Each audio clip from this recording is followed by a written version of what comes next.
week's edition of Inside Basketball. The Hammer leaps to the Kings' defense. The Fish tells us whether he's hooked on a comeback, and all the latest news, views, and previews from the NBL. Are you ready? Yeah! Are you ready? Yeah! So do that to the fruity chunk. To the fruity rock. To the fruity chunk. To the fruity rock. Up and down and round and when you drop, make it squat. Get it up, get it up, get it up, get it up, get it up, get it up, get it up, take it down, take it down, take it down, take it down, take it down. Oh, get it, oh, get it, oh, get it, oh, get it, hey. Let me see you do the Let me see you do the Let me see you. Hi everyone and welcome to Inside Basketball. We certainly have plenty to talk about in this week's show, including all the highlights from the past 7 days of NBL action. And there's also been a lot of interest in next week's program, where we'll have our world-first fine-free zone with coaches and referees going toe-to-toe. Leading the charge for the prosecution will be the Killer Bees, Brian Gorgie and Brett Brown and Brendan Joyce, along with Guy Malloy. While from the NBL, leading referee Bill Mildenhall and operations manager Gary Fox. And in a weird case of timing, the NBA this week fined Dallas Mavericks owner Mark Cuban almost $1 million for bagging the refs, which prompts me to ask Mr. Steve Carfino, do you think any of our coaches will get up to the $1 million mark? Well, I don't think so, considering that the NBL coaches are only fined about $200 to $500. But, you know, we'll keep a running tally anyway, see how they go. All right, that's certainly to look forward to next week. And also joining us in the studio, a man who always has plenty to say, including an outrageous pre-match blast directed at myself last Saturday, the King Shane Hill. Shane, nice to have you here. Is this time for an apology now? I don't know. Are you going to give us one? You want me to apologise? I mean, call us Violet Crumbles and then walking into our room. We welcome all the media and everything. And you take a drink, take a seat on our couch, and, you know, you'd be pretty naive to think that you weren't going to get a spray. Surely, Case, come on. Well, I did anticipate it, and let's get to the item of interest, and this was the match Sydney against Wollongong from almost 2 weeks ago, and here's the comment. We'll get your thoughts at home as well. Well, 9 points in 90 seconds from Wollongong has turned this around. And what are the Kings made of? They said when they lost badly to Victoria on Boxing Day that people were expecting them, as they have in the past, just to crumble like the purple and gold violet crumble wrappers that their uniform represents. They say it's not going to happen. Well, my defence, of course, is that it was people said that. I was repeating it. That wasn't my thoughts. I never said it. Of course, maybe you should get off the internet chat sites. Who are you quoting, you know? Can you quote someone or say it yourself? Come on, Case. Well, all I can say is that my sources tell me that last week Kobe Bryant from the LA Lakers has signed a deal with the city of Kobe in Japan to be an ambassador for them. And I'm wondering if the mayor of the tiny Chinese town of Moron has been in touch with you with the same deal yet, Shane. Oh, that's a little harsh, isn't it, Case? God, am I going to get a word into there or what? Man. Gee, dollar solicitors on that one. Well, let's certainly talk about the Sydney Kings against the Melbourne Tigers, although maybe before we even get to that game, Steve Carfino's champing at the bit. I'll let you in here, Steve, because you've got a query for Shane as well. Well, I don't think it's so much a query. I just think that over the last couple of weeks when we've been covering your games and you guys have been losing, one of the things I said that people should look for is your leadership. You've got a young team and you are the focal point of that team, and to look for your leadership right now, especially when the cards are down. And people really took that, and this was not my intention. People said, I was questioning your leadership. I didn't think that you could lead the team, and that wasn't necessarily true. Yeah, well, I guess, you know, you take everything on the chin. You know, it's water off a duck's back, the whole lot. Over the last 10 years, I mean, the things that we hear, you have to be able to take the good and the bad. And, you know, we know that's not true. What Brett Brown and I are trying to do with the leadership, with a young team, you know, I think we've been okay. And every team in the league's lost 2 games in a row this year. Most teams have lost 3. And now it's just a matter of stopping that and continuing to build. But, you know, I'm happy with my leadership, and, you know, the club is, and I'm sure we'll continue to build. And one of the things that you're aware of in being the team leader and the court leader is that there is a lot of pressure on players and teams in Sydney in the past and in the present. Right now, you guys have dropped 3 games in a row. And do you think that affects your young teammates? Are you aware of that? Yeah, I don't think it affects our teammate and my teammates. I think it's something that we speak about. As a leader on the team, we have to speak about, trying to get everything away from it, get it out of your mind. We can only take control of what's happened last year and this year and the future. And, it is a young team that we will build. They're mentally tough. Brett's done a great job of recruiting guys that are mentally tough and won't worry about the previous 20 years of failure for the Sydney Kings. We can't help that. And we just have to continue to build, and I think we're going to do that. Well, let's talk about the match against the Melbourne Tigers, because the Tigers were perhaps at their best. We haven't seen them play that well for quite some time, Shane. They were most impressive, particularly Gaze, Copeland and Bradke, the big three. Oh, they certainly were, and when those three guys in particular are in that frame of mind, they're very difficult to be able to stop. And they hadn't played for a couple of weeks, but we'd just played 3 games, and we were probably a little bit flat. And they came out full of energy. They looked like the young team, and they gave us a lesson. And I was proud of the way we came back and had a go at it, and we remained focused, and we huddled well. We stayed together, and that's the thing about the Sydney Kings of this year and last year, is we stay together, and that's the only way you give yourself a chance of being successful. Have you ever seen the Tigers that emotionally charged in a long time? I remember when they won the championship, they were really emotional and pumping their fists, but I mean, this game from the tip, they were like that. Yeah, I mean, we've beaten them the last 5 times in a row. We've had the dominance over them for a long time, and they're guys with a lot of pride. And when Bradke gets 36 points and 20 rebounds, and Gaze and Copeland's on fire, there's not a lot you can do, unfortunately. And Stephen Hoare came off the bench and did a very good job for the Melbourne Tigers as well. A great performance from Stephen Hoare. But I guess from a Sydney perspective, to get James Smith back and fully fit would be exciting for the team, and some of his dunking in that match was outstanding. He's just an amazing athlete, and he surprises us every day at practice. And he was out for 6.5 weeks. We had to try and play, and I think we've done a decent job of being able to play with injuries. But it's a bit hard for him to have one practice session and come back and play against the Titans. He's going to continually get better over the next month, and we've said, just relax with it. Don't expect too much. Your jump shot's going to come back, and he's a player that we rely on. And where do you think you miss him the most? I have missed him while he's been out. Is it the defensive end of the floor, or is that energy that he provides on the offensive end? I think it's a little bit of everything. He's a long defender. He gets a hand on the ball. He adds to the rebounding as well. And his jump shot last year was pretty special.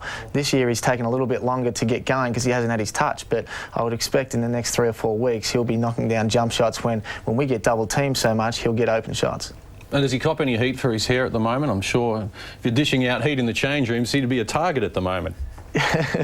Yeah, no, it looks a little like a microphone, but he's got it going, something special for this week. Got the braids back, or whatever you call them, and it looks good. Oh, we'll look forward to that. Well, certainly the most recent game in the NBL was the midweeker between Cairns and the Canberra Cannons, and we talk about the energy level of James Smith. Well, how about the energy level of Jason Wells, the new recruit from Cairns? 40 points on 15 of 20 shooting, and we saw him in the match against West Sydney as well, Steve. He's a very exciting proposition. Yeah, I can't believe that there are teams that passed on him earlier in the year. Perth and Adelaide passed on him, and as far as I'm aware, he didn't want a whole heck of a lot of money. He's just a long player, a long defender, rebounds well, can create his own shots, so many things and he just seems to be a guy that just enjoys playing, so I can't imagine why anybody would pass up on him.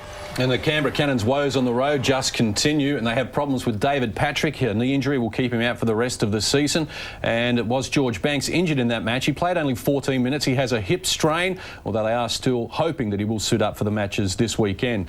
Shane, but the Canberra Cannons, their road record is very poor. They've now lost 21 in a row. The league record is 27. Do you give them any hope of making the playoffs with that road record? It'll be difficult. They're just so tough to beat at home. They'll probably win, 3/4 of their home games. It gives you a good start, but, if you can't pick up some on the road, it does make it difficult. And, just talking about Jason Wells, seeing him on the highlights, he's something special and it's so unique to our league because he can play a couple of different positions and it's hard to match up on him. So it was a tough one for the Cannons last night. And another exciting proposition is Adelaide's Willie Farley. He was voted during the week in an NBL questionnaire as the most exciting import in the country. Adelaide, well, they had a busy weekend, and the 36ers do play well when Willie Farley and Brett Maher get involved. They were lucky to win this one against Cairns, though. They hit the front with 2.5 minutes to play, ironically, on a 3-point play coming from Matt Garrison, who Cairns cut just weeks earlier, so that's come back to bite them already. And Willie Farley, though, speaking of him, Steve, voted the most exciting import in the league. You said recently you thought he was the most exciting import. Well, he is. I mean, the guy can jump, he can dunk, he can shoot, he can create his own shot. He's got great slashing handle moves to get himself open. He is very exciting. I think that Adelaide's trouble is they have those two guards. Those two guards are exciting and they score well, but they really don't generate a whole lot for their teammates. I mean, they generate off of when they're shooting the basketball, and then when they're double teamed, then they score. But you know, Darnell Mee was a player that really got all the guys involved. Last year, if he had a game where he was 2 for 9, he could still dominate a game with his defense and his ability to get to the basket and get his teammates more involved. I think that's why in the games where Marr and Farley don't score big, they struggle. And Shane, are they legitimate contenders? I guess they've beaten you a couple of times, so you have a lot of respect for them, but I just query their ability to win the whole thing. Yeah, I mean, the competition's tough, we've said a number of times, but we've got 43 reasons to respect Willie Farley, because that's how many points he had on us. But, you know, they're totally different players, Farley and Darnell Mee. Mee did so much on the defensive end and rebounded, as Steve said. He created a lot of different looks for their team, and I think it'll take a little while for Adelaide to understand exactly what Willie's going to be able to do and adjust as well, so they get exactly the right team format. And obviously with Garrison coming back in as well. Well, Adelaide, of course, did have a double on the weekend. They faced the Brisbane Bullets, who at the moment, well, they are in very good form without the services of Simon Curl because of injury. But they came up with a 14-point victory here, the Brisbane Bullets. And there's a lot to like about the way they're going about their business, Steve. I think they've got some really good things in place. And with Simon being out, I'm very surprised that they've played as well as they have. But, you know, Simon was the one that told us that don't be surprised if they don't come out and give some teams a whole lot of trouble, because the guys are answering to the call. Siegel's answering to the responsibility, and so is Damian Ryan, and guys like that are getting an opportunity to play. Bobby Brennan has really found his niche in the league. He's going to the offensive glass. He's going to the glass on both ends of the floor very hard. So Brisbane is going to be a good team, because they may not be able to finish teams off on the road because they don't have the experience, but consistently they're going to give that effort, and they believe everything that they're doing out on the floor. And an all Queensland weekend for Brisbane, because they will be facing Cairns and then Townsville, and they'll decide where the power of basketball up north is at the moment. We shall continue our round 13 review after the break, and we'll catch up with Scott Fisher to see how he enjoyed his comeback with the Wildcats. First, though, a timeout where we asked NBL stars what song reminds them of their first romance. Yeah, the Boys of Summer. Boys of 69. Summer of 69, Don Henley. Shook Me All Night Long by AC/DC. Boys to Men, End of the Road. Under the Bridge. I can't remember my first romance talking about a song.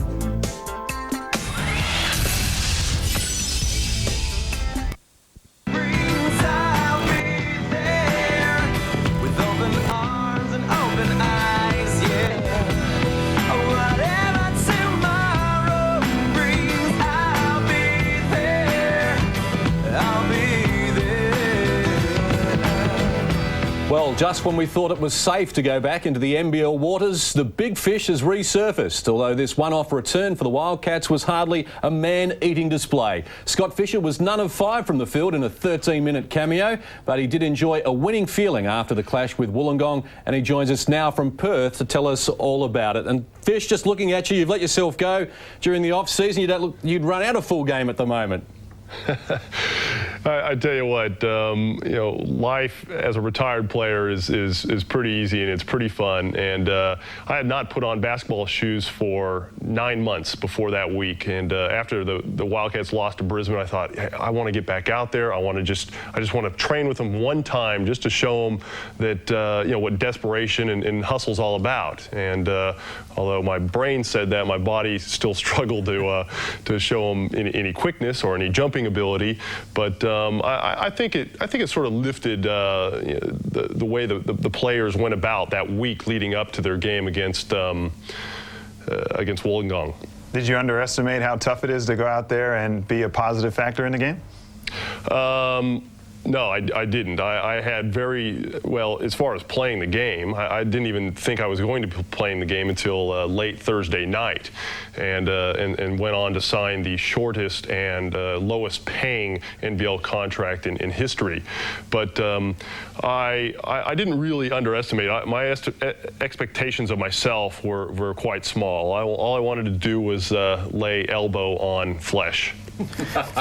Fish, you've got such a competitive nature when you played. What are you doing now to get that out of your system? Yeah, I'm still getting into the weight room and still trying to keep fit. That's something that's always been important to me and something that I've always enjoyed. As far as the competitiveness goes, I get on the golf course and I'm trying to become some sort of golfer, which is taking a lot of time, and that is something that I didn't realize would be as difficult as it is. Well, Fish, while we look at the highlights of the victory over Wollongong, you do a lot of media work in Perth as well, and this was a much-needed win. We were there for the loss against Brisbane, and after that, I was prepared to write you off. Gosa was cut, and the news was that there would be no new recruit. I thought if Perth can't beat Brisbane at home with a recruit, with an import, how are they going to win enough games without an import to get to the playoffs? Is it a question of money? Is that why there is no new face heading to Perth? Well, I'm not really privy to the Perth finances. You're in the media, though. You can make it up. Well, obviously there are some financial concerns there. There's no question about it, and there's financial concerns all across the league. But with the Wildcats, I think there is enough talent there to make the playoffs. I really do believe that, and I think the players believe that as well, as do the coaching staff, and obviously the owners must believe it too. So I think it's a matter of just getting that chemistry right and getting their priorities right on the court. They've just got Harvey back into the mix, and Feaster's only been there for a little while, and I think their problem is they've been thinking their problem is their offense, and I know they haven't been scoring, and they're probably the lowest scoring team in the league, but it really is their defense, and the focus against Wollongong was defense, and it paid off, and they held Wollongong to 87 points. And being out there in the court and in the locker room, what was the feeling like? Was there frustration? I know Ricky Grace hates to lose. I mean, Andrew Vlahoff, those are two very competitive guys. And what's the feeling like in the locker room? They had a real long talk after that Brisbane game, and I sat in there with them, and really that Brisbane game, and this is nothing, I don't want to take anything away from Brisbane, but it made me sick to my stomach because there wasn't the hustle, there wasn't the desperation that is needed, especially for a team that, at the time was 4-9, and if they want to make the playoffs, desperation, hustle has to be there all the time, but it wasn't even just that game. You can't turn on hustle on a Saturday night. You have to hustle throughout the week. And really their lead up to those last couple of games against Victoria and Brisbane, the two games they lost just prior to this Wollongong game, was very poor. And so they're addressing that now. They're going twice a day on Mondays now, going hard on Tuesday. They'll take the Wednesday off, and then Thursday I'll be training with them as well. So they try to get a few more bodies out there and just put in that extra effort throughout the week, and giving themselves the best chance so they don't have to turn on the hustle and the desperation on a Saturday. Well, certainly James Harvey was pumped up for the match. He ended up with 5 stitches even before the game had started. Can you expand on that little incident? Yeah, we got this the sign at the end of the tunnel when we run through the tunnel when the players are announced, and it is quite dark and there's a bit of smoke, and he said that somebody called his name just as he was running out. So he ran out, he turned his head, and as he turned his head, he hit his head on I think the letter A of Wildcats, and opened up a serious gash. And they put some tape over it for the beginning of the game, but it got opened up somewhere in the first couple of minutes. He had to run off, and the doctor ended up putting 4 staples into it. And presumably he hasn't heard the end of it yet. Oh, it would be a while before he hears the end of it. It's still pretty ugly. All right, well, we're glad you can join us from Perth. And just finally, before we let you go, Fish, this is a one-off, no more coming back. What happens if the phone rings from Canberra or Brisbane or any other team looking for a fresh player? Well, I don't think I could play for anybody else. It's certainly, I'd have to stay here for the Wildcats. But before I go any further, I don't really expect to play again. This is a TV game coming up, so I definitely won't be playing this weekend. We've got 2 games against Cairns that are non-TV games in the future, and I think there's a possibility that if I am needed, if Vlaha, if somebody doesn't pull up well, Neil Mottram's still out for another couple of weeks. If somebody doesn't pull up well and they're really very, very desperate, then I might consider it. But really, I'm enjoying retirement, and boy, I tell you, the feeling after those training sessions, after 9 months without basketball shoes, is not a comfortable one. All right, well, we thank you for your time. You can hop back in the spa maybe and rest those weary pegs. All right, fellas. Thanks very much to Scott Fisher joining us there from Perth. And you mentioned Cairns. Well, recently they saw action against West Sydney. There was almost blood spilled in this one as well. Simon Dwight was pumped up. Anthony Stewart, the captain of Cairns, well, he certainly was getting fairly antsy as well. And nothing wrong with Cairns West Sydney getting involved, a little bit of push and shove, Steve? No, I don't think so. I think that guys have to enforce their ground, and I think Anthony Stewart, him being one of the captains or the captain for the Cairns Taipans, he was just protecting what he felt like was a play against one of his teammates was a little bit rough, and he stepped in and expressed his dislike, and I think that, I think that's good leadership. And Shane, do you feel that that is a responsibility as captain, that if there is on-court drama, the captain needs to be involved? Yeah, I mean, I listened to the commentary and I think he said that he was undisciplined or something like that, but it was, I looked at it and said he had to make a stance. I thought what Simon did, he's not known for being a dirty player, but I thought it was probably a little harsh, and he needed to come in and show the rest of his players that you can't accept that on the road or at home, and I think the way everyone went in for Cairns, it was good. Yeah, and I think he got his teammates going too. Like what Shane just said, he showed his team that he was willing to go up there and stick up for his teammate, and I think that their intensity just raised another notch after that. Well, he's certainly not afraid to mix it up. We saw him going at Andrew Vlahoff a little earlier in the year, and Anthony Stewart leading from the front, indeed, for the Cairns Taipans. Well, let's move to their neighbours, Townsville. And the Townsville Crocodiles have big problems. They are in action against the Canberra Cannons, and it was a match they really needed to win in the nation's capital, but they were unable to do so. They have announced a new recruit, and we'll speak about him a little bit later, Townsville, but they're not looking like the team that made the grand final last year. Well, I mean, they've come up against, the Canberra Cannons at home, and they have just showed that they play with an amazing energy at home. And, George Banks hitting 3-point shots, and as we saw in the highlights, and we saw him do when he had to go out there and just started creating things when C.J. Bruton wasn't playing against the Wollongong Hawks. Canberra has shown at home they're able to do things that aren't on the scouting report. And, a team like that is dangerous. And Dave Thomas, who plays for Canberra, 24 points, 13 boards. He's perhaps in the shadow of George Banks to a certain degree, Shane, but you would have seen him up close. What do you make of Dave Thomas? I think he could get back and make it to the show for sure in the NBA. Yeah, I'm not sure about, going to the NBA, but I think the role he plays for Canberra is something very, very good. I think what Cal's been able to do with his team after winning 3 or 4 games last year and then making them so competitive at home this year, that's not a bad loss for Townsville. You don't look at that and say, oh, how'd they lose to Canberra? Because when you drive out of that city with a win, you're very, very happy, as we only did once out of twice. Well, they are 8th on the ladder at the moment, Townsville, with some work to do with the teams ahead of them. Wollongong sitting pretty at the moment, despite losing to Perth. They maintain top spot. Melbourne is second, having defeated Sydney and Victoria in the top 4. Adelaide 5th. West Sydney 6th, and Brisbane just a game outside at the moment. Townsville 7 and 10, Canberra 6 and 9. As you can see, with 15 games, they certainly have enough games if they are good enough. Perth 5 and 10. Keeping their slim hopes alive. But Cairns 4 and 11, can we finally put a line through them, Shane? Is that it? You would think can't make the playoffs from that situation. Yeah, you would think it'd be very difficult for both Perth and Cairns to make it from here. It'd be something extraordinary for them to get on such a roll, to put out one of the top 6 teams right now, or really one of the top 8 that have a chance of being able to do it. Well, the NBL has named its Player and Coach of the Month awards for December. Leading scorer George Banks from the Cannons and reigning championship coach Brendan Joyce from the Hawks. To those gentlemen, we offer our congratulations, and we'll take you to the break with a look at the Player of the Week, Tigers star Mark Bradkey.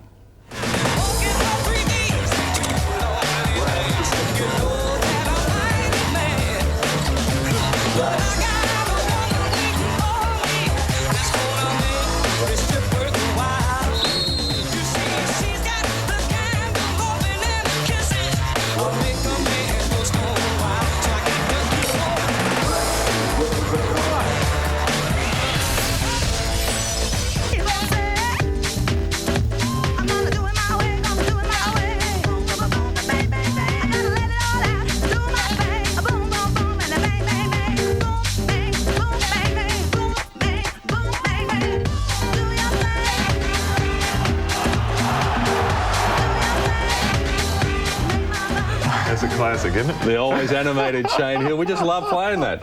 I thought I needed a haircut now, but after seeing that footage, that was bad. My wife needs a kick in the pants for letting me wear that hair. Well, have a word to James Smith's barber. I'm sure you'll get something happening there. Well, let's look ahead now to this weekend and some great matchups. The Adelaide 36ers host West Sydney as the Pigs embark on the Doomsday double weekend, with both needing a win to consolidate their top 6 spot. Canberra takes on Melbourne and Brisbane plays Cairns in a Northern derby. On Saturday, the clash between the Hawks and the Tigers could see a change at the top of the NBL ladder. The Crocs host the Bullets. Perth welcome the Pigs and the Sydney Kings tackle the Titans in another match with playoff implications. And Shane, it's certainly going to be a big match for the Sydney Kings, and you've just been telling us that Ben Melmoth is in some doubt. Yeah, it's probably 50-50 whether Benny will be able to play, which hurts us because he's our starting big man and he's had a great season. You know, I think he's second or third in the rebounding tally for the year, and that's what's put us on top of the total rebounds. So it's pretty tough for us if he's not playing, and at a stage where the pressure is on. We have to be able to stop the run of 3 losses against 3 quality teams and get a win right here. And Derek Moore and Terry Johnson still on their way back from injury as well, but you're confident that they both will make it back at some stage? Yeah, it's hard to know whether it's going to be sooner or later, but we just have to be able to get through. We've had bad injuries all the way through, and while we were winning, no one was talking about that.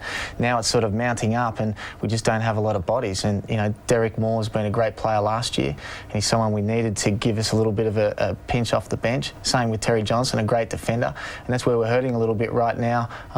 You know, in the defence, the turnovers, and Terry Johnson would be a welcome comeback right now. Does that hurt in training too? Like your preparation for the week? You're talking about your, last game you missed a couple of those drives to the basket over Bradkey, and a couple of, obviously there are a couple of fouls that could have gone either way. But say Derek Moore is in training, you got to shoot over one of the better shot blockers in the league. Are you missing that? Yeah, I think we do. Brett does a good job of getting a lot of guys to practice, so sometimes we'll have 14, 15 players, but other times the numbers get a little thin and you're struggling to get 10, and that's when it does hurt. But you're right, Derek Moore's such a good shot blocker. He's so athletic and he's unique to our team. You do miss being able to go at somebody like that, and it hurts also the matchups on practice for Matthew Nilsson or Frank Dremick and these guys as well. The Kings have seen both Wollongong and Melbourne in recent times, and they're going to clash in a match that could send Melbourne to the top of the ladder. What are your thoughts on this one, Shane? If the Tigers play like they did against you guys last week, then you would think they'd be hard to stop. Yeah, if it was a Friday night game, if it was their first game of the road trip, I think it'd be very interesting. I think it'd still be very interesting, but I think Wollongong will get them. The Tigers are a little bit older. They're going to have a hard game in Canberra, and Wollongong are a great team right now. They're showing why, they won the championship last year. They've got a good inside-outside game. They play hard defence every game, and I think that'll upset the Tigers. And Steve, why is it that this year we haven't seen a team win on the road back-to-back Friday and Saturday? Brisbane have done Friday, Sunday, but it happened with regularity last season and for many years prior to that. I know it's an even competition, but for one team not to be able to go back-to-back, it's extraordinary. Well, I think that we're seeing teams play with a lot more intensity. Even the teams that are towards the bottom of the ladder, we saw Cairns play against the West Sydney Razorbacks this weekend, and Cairns played with tremendous intensity. I mean, this is a team that had no confidence going into the basketball game, but every team is so important for whatever reason it may be, for a job next year, for sponsorship dollars, whatever reason or motivation that the guys are using and the coaches and the organizations are using. Every game is played at the utmost with intensity, and so therefore I just think it's hard to have a consistent winner. Well, Matt Campbell plays his 200th game for Wollongong against the Melbourne Tigers. And as we mentioned, West Sydney, well, they are on the Doomsday double. They'll start in Adelaide and then head to Perth. Their road record at the moment, just 1 win from 8 starts. And Shane, if they can't win on the road, even if they maintain a top 6 spot and make it to the playoffs, they're not going to make much noise if they can't win away from their home venue. Yeah, definitely you have to be able to pick up some on the road. But, I went to that game when the Razorbacks beat the 36ers, a couple of weeks ago, and they were very impressive, the Razorbacks. So it'll be interesting to see whether the 36ers can get some revenge. Obviously, they're a lot tougher at home, Adelaide, and they've got a vocal crowd, and they will give it to the Sydney boys, and, I think they'll probably get home in this one. Do you think it's the type of game that'll be really fun to watch? Because both teams kind of play a similar style. Neither one of them have a real post threat that they go into. They run a lot of on-ball ball screens, and they run, a lot of stuff is determined from the perimeter. Yeah, I was impressed with the Razorbacks' defence in this particular game. They got so many layups that were generated from their defence. Simon Dwight blocked a lot of shots. They were on the boards. They got it out. Derek got a lot of layups, and he was instrumental in their win in that particular game as well. And they were really celebrating for the whole second half. It was out of we knew who was going to win. We saw Townsville do the Doomsday Double, lose in Adelaide significantly, and then get to Perth and come up with a good win. We've seen Brisbane go to Perth and win recently. What about West Sydney? Their chances of backing up against Perth, Shane, are they're going to be in a difficult situation, particularly now that Perth will be full of confidence after knocking over Wollongong? Yeah, and I think listening to Fish as well, they've obviously identified a lot of issues that they have to improve on, and they've done well to be able to beat Wollongong, who obviously were full of confidence as well. So that's a big turnaround for them, and I'd see them winning this game as well and hurting the Razorbacks for another 2 losses. Certainly is a very exciting round of matches. And up next on Inside Basketball, Steve Carfino breaking it down. Brett Harris from the Australian newspaper joins us, and your feedback via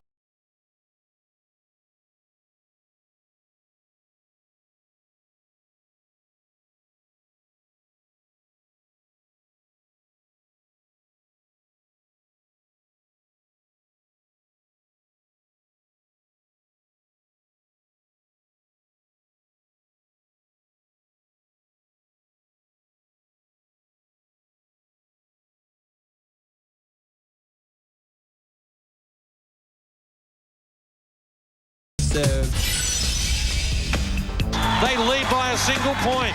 4.2 seconds left. Adelaide need to force a turnover. Brisbane, Rilly's got the inbound pass, and he's drained a 3! Can you believe that from John Rilly? Time is up, and Adelaide have stolen it. John Rilly, with the most unbelievable finish you have seen for some time, has come up with an unbelievable win for the Adelaide 36ers. And it isn't over yet. The referees are bringing the 36ers back onto the floor. Sibley will inbound the ball. It will be catch and shoot for Loggins or Woodbury, one expects. Here's Woodbury. He fires. He's hit it, and it counts. It counts. Can you believe it? After Adelaide looked like they'd won, Brisbane, on the back of a monster 3 from Woodbury, have stolen it away. A finish you will never forget. What happened to your voice? We were losing it there, Steve. September 1997. It was a game never to forget. And Adelaide actually led by 10 points with 4 minutes to play in that, and it came down to some fantastic plays. One from the archives. Well, this week on Inside Basketball, we continue our segment that features the top hoops correspondents from around the country to get their take on current events. Today, it's Brett Harris from the Australian, a veteran of the NBL, who has the tough task of covering the game from a national perspective. And Brett, I'm sure that would keep you busy. Well, it does, Case, but I mean, there's pluses and minuses covering the basketball for the Australian as opposed to one of the local papers. But I prefer the national coverage because, I mean, I'm always a winner. If you're covering, say, the Sydney Kings or the Perth Wildcats, then you're really tied to that one particular team's fortunes, whereas I can sort of sit back and cover whoever I like on a daily basis. Well, because you are based in Sydney, do you get the old your bias towards Sydney comment a lot? I think from the Kings would probably be the opposite. No, I like it if every team in the league thinks that I'm biased against everyone else. And big news this week, of course, is the fine-free zone, a world first that we're going to have on the program next week. And lots of comments. What has been the vibe you've been getting? Andrew Gaze described it as foolish in your newspaper. Well, that's right. He was very definite about his views on that subject. I mean, he just felt that, you know, you've got a rule which is you can't criticise the referees, and, you know, having a fine-free zone undermines that rule. He also felt that perhaps the coaches would be a little bit reticent to actually say what they really felt. So what's the point of the whole exercise? It certainly is generating some interest. So what about the new name Sean Harvey is Townsville's new recruit, a point guard that they're after. What can you tell us about him? Well, apparently he's arriving tomorrow, but won't be cleared in time to play this weekend. And according to the Crocs, he's a 1-2 and what they hope will be a Darnell Mee type player. Played in the CBA. He was drafted by Dallas in '96 in the second round, graduating from West Virginia State, and apparently most recently played in Winnipeg in the IBA. And I remember when I was a cadet journalist, one of my jobs was to do the weather, the foreign weather. And I can still remember that Winnipeg was always the coldest place on earth, so I'm not surprised he's keen to get out of there and come down to Australia. I'm sure he'll be enjoying our sun at the moment. Also, the most recent game in the NBL, we spoke about Canberra against Cairns. George Banks was injured, but we understand not too badly, but there seems to be all sorts of fun and games from that match.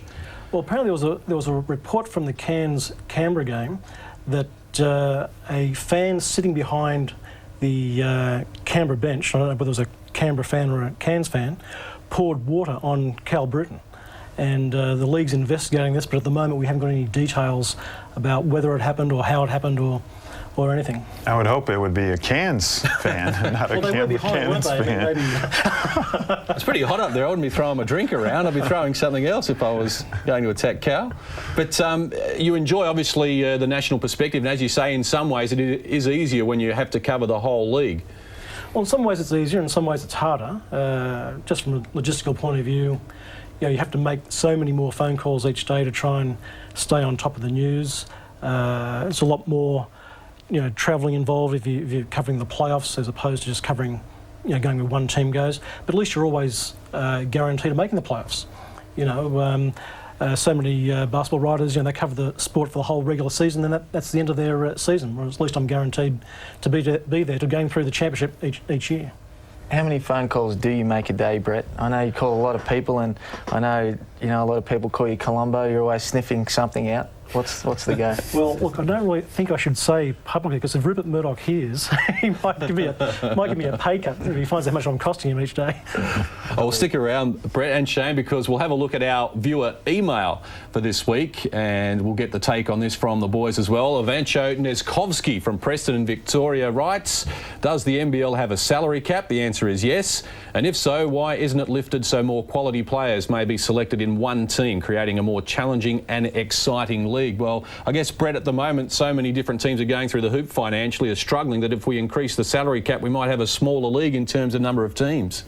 Well, they do have a salary cap. I mean, a lot of teams would doubt that. Some of the smaller teams question whether there is actually a salary cap in operation. But I think the general rule is you have a cap which most teams should be able to get to. A few teams, I think it's well known, exceed that cap. A few other teams can't quite match it. But I think the league needs to give the team some kind of financial guideline so that they can sort of encourage them to keep spending somewhere within their means. Otherwise, there will be no league. The whole thing will collapse financially. And Shane, you've played overseas, internationally. Obviously, the Australian dollar, just 51 or 52 cents in the US, doesn't really buy you a great player either. That's a big problem. That's a huge problem, and the teams overseas, they don't have salary caps. When I played a couple of years in Greece, we played against other teams that were paid literally 10 times more. And I earned 10 times more than what you earn here, but I think from that comment you would point out that this is a quality league. You're not going to double the salary cap and think that the improvement is going to be huge. It really won't be, because you still can't compete with the American dollars overseas. So we've got one of the top 3 or 4 leagues in the world here, and I think a lot of people compare it to the NBA, and we're definitely not the NBA, but the quality is supreme. Well, we hope that answers the question, and to have your say on Inside Basketball, it's very easy. Send your comments or questions to this address, ib@nbl.com.au, and don't forget to check out the official NBL website as well. Brett Harris, thanks very much for joining us from the Australian. We look forward to reading your column, not only tomorrow, but in the coming weeks as well. Thanks, Kate. It's been great to be here. Brett Harris from the Australian, and up next on Inside Basketball, our plays of the week.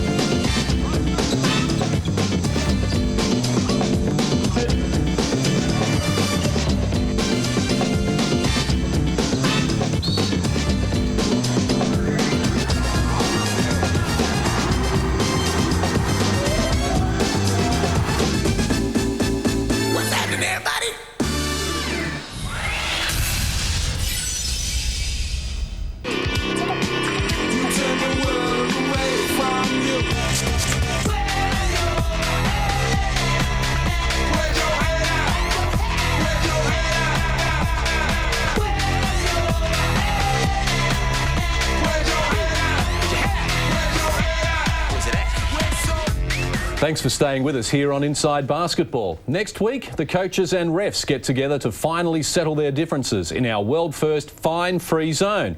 But now it's time for Steve Carfino to get technical with some plays from last week's game between the Tigers and the Kings. It was a great game, wasn't it? Well, one of the most feared teams in transition is the Melbourne Tigers. And last Saturday, the Sydney Kings found out just why. And that is the subject of our Breaking It Down.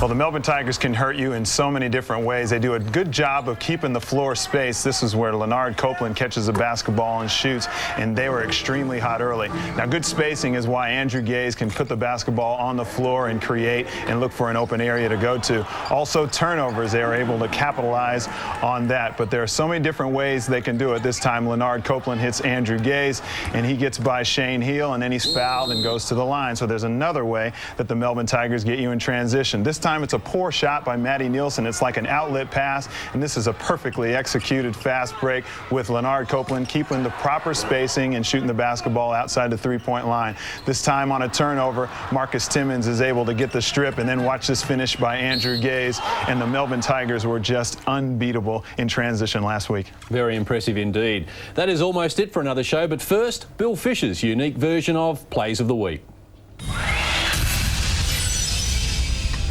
It's been a few weeks since Drewy made the highlight reel. What a finish from Andrew Gaze. It took a win over the Kings to put a bit of life back into the old guy. Andrew Gaze on the buzzer. He knocks it down. And while Gaze was strutting his stuff, disappointed Kings fans could be heard singing, "Here we go again," to which the reply was, "And we will be okay. We will be okay." Across town, Simon Dwight was making a few noises. Reject from the landlord. Dwight was all over the Snakes, but the refs restricted him. This might make a highlight reel anyway. You bet it does, Magic, and just like this one too. Surely the Gaze rule should apply. Give him the benefit of the doubt. The Red Cordial Award of the week goes to Anthony Stewart, really on the receiving end. Then up close and personal with Simon, but the most unforgivable act was kicking the advertising sign. They're precious, cost Stewie a tech. The gutsiest move of the week came from referee Scotty Butler. He overruled Magic's mate, Billy Mildenhall. Butler ruled Williams had stepped out of play. Look how wrong he got. Oh, gee. And on the subject of out of bounds, check this from the Bullets.